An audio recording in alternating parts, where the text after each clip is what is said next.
એવા જ વસ્ત્રો ધરાવો કે જેવા રાધાજી ધારણ કર્યા છે. અને જ્યાં રાધાજી આવીને પ્રભુની પાસે વિરાજમાન થઈ ગયા અને મૈયા એક એક દિલરી લઈને પ્રભુને શૃંગાર કરી રહી છે અને આપણે દર્શન કરી રહ્યા છે. કરતા શ્રીંગાર મૈયા મન ભાવત, કરતા શ્રીંગાર મૈયા મન ભાવત. અંગર ગોછ ચોકી બેઠા બધા, પ્રથમ લે તને આપે નાવે. કરત શ્રીંગાર મૈયા મન ભાવ, કરત શ્રીંગાર, કરત શ્રીંગાર, કરત શ્રીંગાર, કરત શ્રીંગાર મૈયા મન ભાવ. અને જ્યાં મૈયાએ સુંદર શૃંગાર ઠાકોરજીને ધરાયા અને ઠાકોરજી પણ આજે એટલા સુંદર લાગી રહ્યા છે, એટલા સુંદર લાગે છે.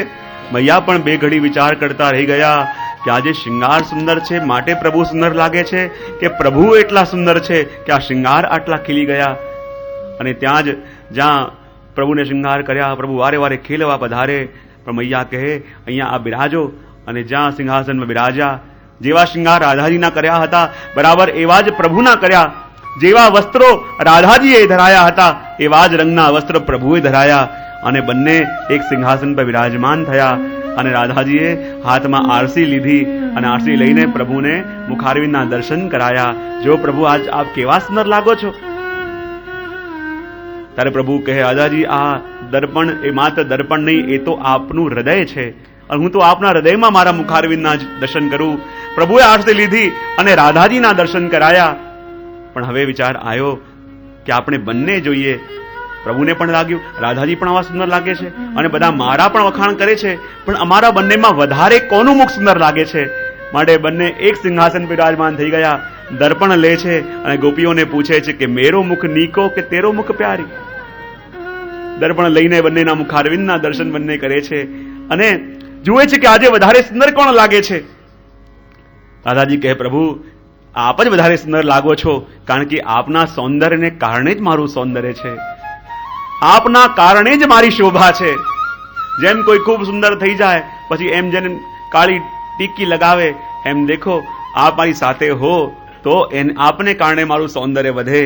અને માટે જ ઠાકોરજીને શૃંગાર ભોગ પાસે પધરાયા છે, રોકતા નથી પ્રભુ.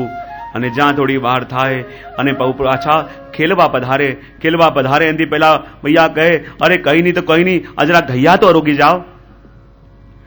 દૂધનો ઝાગ કાઢીને અને ઝાગ પ્રભુ સુરસુર કરતા અરોગી રહ્યા છે. અને અરોગીને જ્યાં સખાઓ સાથે ખેલવા માટે પધારે એનાથી પહેલા મૈયા સલાહ આપે જો કનૈયા બહુ દૂર ના જતા, સખાઓ જેમ કહે એમ કહેતા માનજો, ગાયોની પાછળ પાછળ દૂર ના નીકળી જતા. આમ અનેક સલાહો આપે અને પાછા ખેલીને પધારે. સમય થયો હોય રાજભોગનો અને કહે કે જો લાલાને ભૂખ લાગી હશે જલ્દી બોલાવીને લાવ. અને બધા સખાઓ બોલાવીને લાવે પ્રભુને રાજભોગના સમયે. અને જ્યાં બધી સામગ્રી સિદ્ધ કરેલી હોય પ્રભુની આગળ પધરાવાય. કહે જો લાલા તારા માટે મીઠી વસ્તુ પણ છે, તીખી વસ્તુ પણ છે, ફીકી વસ્તુ પણ છે, ખારી વસ્તુ પણ છે, તું અરોગ. મીઠી વસ્તુ પ્રભુ અરોગે, તીખી વસ્તુ હોય સી કરતા અરોગતા જાય પ્રભુ. પણ જ્યાં પ્રભુને અરોગાવે એનાથી પહેલા ઠાકોરજીની માલા વડી કરી દે. રાજભોગ ધરીએ માલા વડા થઈ જાય ને, એટલે શા માટે? કારણ કે પુષ્પની માલા એ વ્રજભક્તોનું સ્વરૂપ છે અને રાજભોગનો સમય એ સ્વામિનીજીનો સમય છે. અને જ્યાં સુધી કંઠમાં વ્રજભક્તો હોય તો સ્વામિનીજીને આવતા સંકોચ થાય. મને પુષ્પની માળા વડી કરીને ડબરામાં આવી જાય અને દરેક સામગ્રી પર તુલસી પત્ર આવે. કારણ કે જેવી સુગંધ સ્વામિનીજીના દેહની છે બરાબર એવી જ સુગંધ તુલસીજીના પત્રની છે. માટે માત્ર રાજભોગમાં જ તુલસીજી આવે સામગ્રીમાં, કારણ કે એ સમય સ્વામિનીજીનો છે. દરેક સામગ્રી પર તુલસી પત્ર આવી ગયા એટલે કે માલા વડી થઈ એટલે ભગવદીઓ બહાર ચાલ્યા ગયા અને રાજભોગ અરાવગાવા માટે સ્વયં સ્વામિનીજી અંદર પધાર્યા.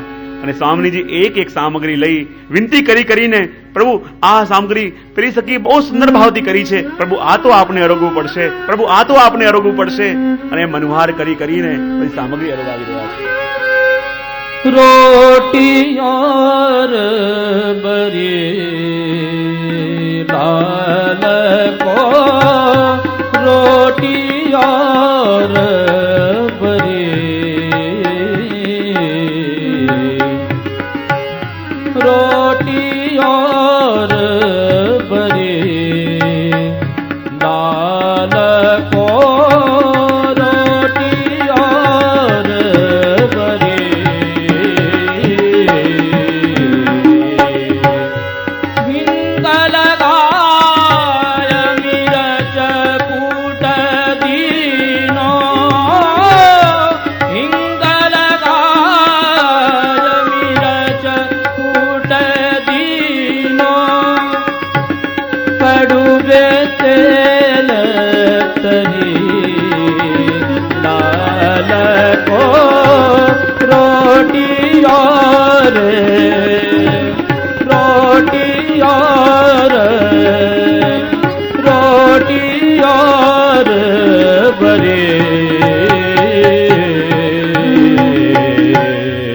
રાજભોગ આરતી કરીને મૈયા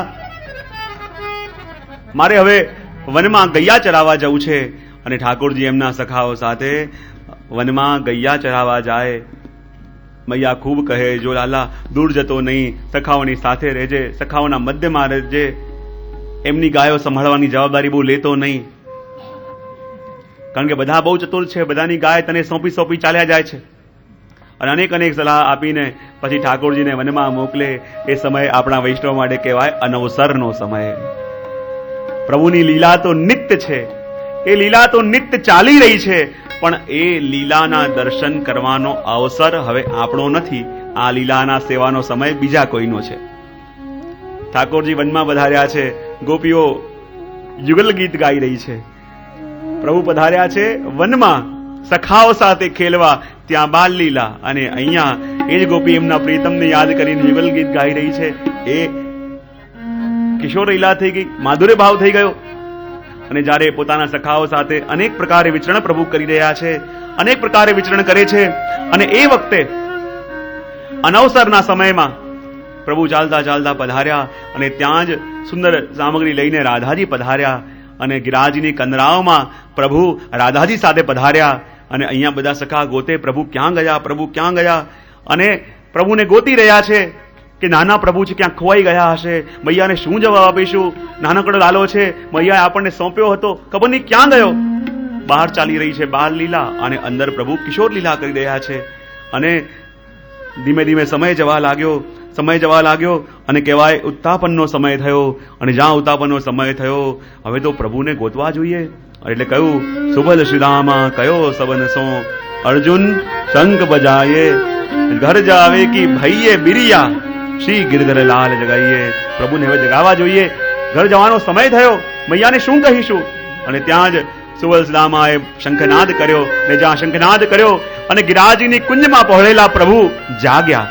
અને જ્યાં પ્રભુ જાગ્યા અને જ્યાં બધા દર્શન કરે છે, અને પ્રભુ સ્વામીજીના ખભા ઉપર શ્રીહસ્ત રાખીને પુષ્પના શૃંગાર ધારણ કરી બંને એક સાથે પધારી રહ્યા છે. અને જ્યાં ઠાકોરજી અને સ્વામીજી બંને એક સાથે પધાર્યા, બધા એમના દર્શન કર્યા. અને ત્યાં જ પુલિંદનીજીઓ પ્રભુના માટે મેવો ભોગ ધરીને લાવી. આ પુલિંદજી કોણ છે? અતિ ભીલની સ્ત્રીઓ. પણ જ્યારે ઠાકોરજી અનવસરના સમયમાં કહેવાય કે આજ યમુનાજીના તટ પર થતા શ્રી ગિરાજીના સાનિધ્યમાં થતા કુંજમાં પધાર્યા. અને કુંજમાંથી જ્યારે પ્રભુ જાગીને પાછા પધારે, અને એ વખતે પ્રભુના ચરણારવિંદમાં, ત્યારે કુંજમાં સ્વામીજી વિનંતી કરે, કૃપાનાથ આપના ચરણારવિંદ મારા હૃદય પર પધરાવો, મારા મસ્તક પર પધરાવો. અને પ્રભુ